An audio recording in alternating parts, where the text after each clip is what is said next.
Well, not even sustained celebrity star power has kept the dark conflict in Darfur in the public eye. The bloody conflict has fallen out of the global limelight in recent years, and yet the bloodshed continues.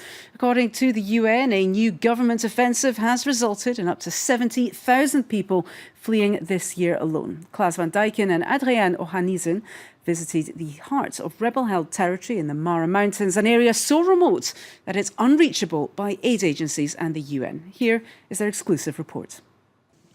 A familiar sight in Sudan's Darfur provinces. Smoke rises from the remains of a village. Everywhere, the ruins of homes. Destroyed by artillery, land forces and aerial bombardment. A bomb dropped by government forces fell just outside this family's home, leaving Adam, who's just 7 years old, with appalling burns. The blast sent me flying. He landed on his head, but his hands took most of the impact.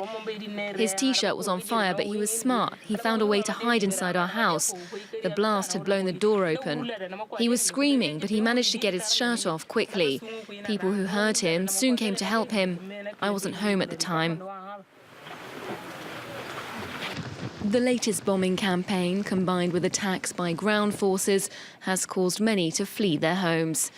Some have scattered into the mountains, others have sought sanctuary, together in caves. Thoraya fled here with her 8 children after her house was torched by a bomb. Aid agencies haven't been here for approximately 5 years.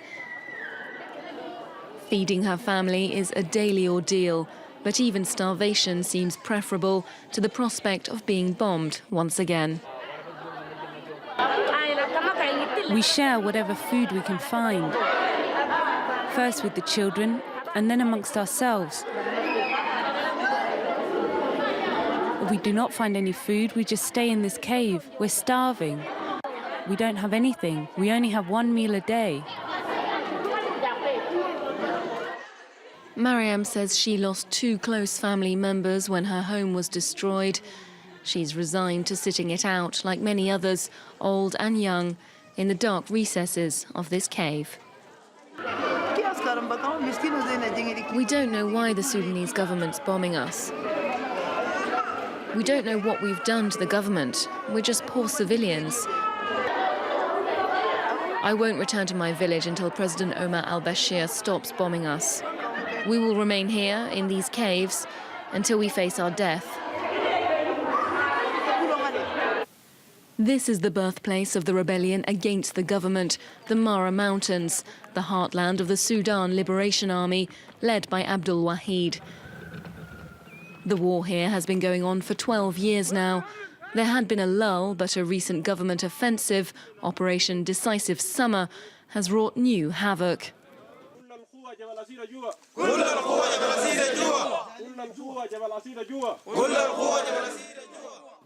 Chance to boost morale, but on camera the commander's more cautious. He says he's determined to hold his ground. If government forces succeed in occupying this area, they will exterminate all our friends and relatives. They will exterminate all these displaced civilians who have been living here under our protection ever since their villages were destroyed. Many here have personal reasons for fighting, provoked by alleged atrocities very early on in the war. The first reason I took up arms was because my uncle's wife had a baby, and that baby got killed by the attackers just because that baby was a boy. The second reason is because of what I saw with my very own eyes. I saw a group of young men who were forced inside a hut and who were burned alive. Last month, President Omar al-Bashir was re-elected for a new 5-year term after officially securing 94% of the vote.